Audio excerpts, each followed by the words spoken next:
Vous avez un nouveau projecteur, tout est déballé et branché, mais quelque chose ne fonctionne pas tout à fait comme il faut.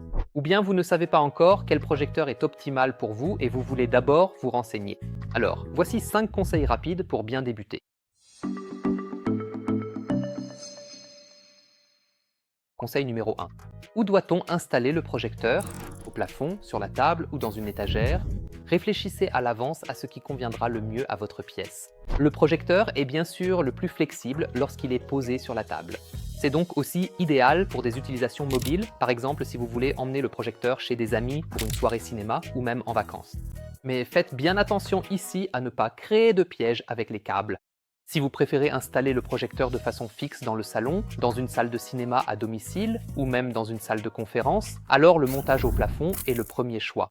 Car une fois le projecteur installé, il est prêt à l'emploi. Et vous n'aurez pas non plus un enchevêtrement de câbles au sol. Une autre possibilité, surtout pour le salon, est de placer le projecteur dans une étagère. Cela donne souvent un aspect particulièrement ordonné, car on peut très bien cacher les câbles. Il vous suffit de veiller à ce que le projecteur ait suffisamment d'air pour ne pas surchauffer. Et bien sûr, vous devez quand même pouvoir aligner correctement l'image. Et nous allons maintenant vous montrer comment faire. Conseil numéro 2, la distance fait tout.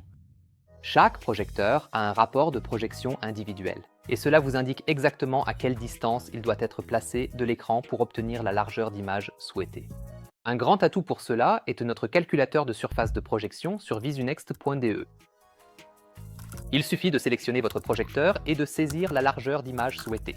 Et vous découvrez immédiatement à quelle distance le projecteur doit être placé. Ou inversement, vous pouvez découvrir quelle largeur d'image maximale est possible dans votre pièce. Il est généralement important de noter que la distance est toujours mesurée de l'objectif à l'écran. Si vous avez des distances particulièrement courtes, alors les projecteurs à ultra courte focale ou les laser TV pourraient être faits pour vous. Nous en avons justement testé un dans un salon. Et bien sûr, la vidéo est ici en haut pour vous, en lien. Astuce numéro 3. La position du projecteur est déterminante pour la qualité de l'image. Plus le projecteur est aligné droit, mieux c'est. En ce qui concerne la position, l'objectif du projecteur doit toujours être centré par rapport à l'écran. Et pour la hauteur, il existe une règle simple. Si le projecteur est posé comme ici sur une table et projette depuis le bas, alors l'objectif doit se trouver à peu près au niveau du bord inférieur de l'écran. Et si le projecteur est fixé au plafond et projette depuis le haut, alors l'objectif doit se trouver au niveau du bord supérieur de l'écran. Astuce numéro 4. Si vous ne pouvez pas toujours aligner le projecteur de façon optimale, il existe des solutions.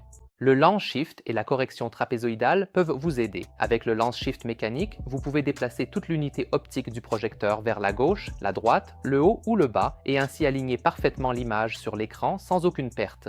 Malheureusement, cette option n'est souvent disponible que sur les projecteurs plus grands et plus chers. Si votre projecteur ne dispose pas de lens shift, vous pouvez bien sûr utiliser la correction trapézoïdale. Mais cela devrait toujours rester une exception, car l'image est ajustée par logiciel pour obtenir une projection à angle droit. Et à cause de cela, la résolution et la netteté de l'image diminuent très rapidement lors de réglages importants, car tous les pixels dont dispose votre projecteur ne peuvent plus être utilisés. Certains projecteurs règlent même automatiquement la mise au point et la correction trapézoïdale. Vous n'avez plus rien à faire. C'est évidemment génial pour aligner rapidement l'image, surtout si vous emportez le projecteur et devez le monter et démonter rapidement. Et le 5e et plus simple conseil, la lumière ou plutôt l'obscurité. Car plus la pièce est sombre, plus les couleurs sont éclatantes et les noirs profonds. Et si vous n'arrivez pas à rendre la pièce assez sombre, faites attention à la puissance lumineuse de votre projecteur. Car si elle est suffisamment élevée, vous pouvez aussi projeter dans des environnements plus lumineux une belle image. Ou vous pouvez utiliser un écran spécial qui augmente encore le contraste et rend les couleurs plus vives. Nous vous avons bien sûr mis des exemples en lien ci-dessous. Voilà, ce sont nos 5 conseils pour débuter dans le monde des projecteurs.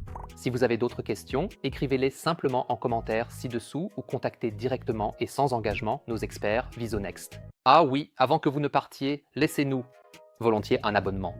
Et si vous cherchez maintenant le projecteur idéal pour votre home cinéma, nous avons ici en haut la bonne vidéo pour vous. Et moi je termine maintenant ma journée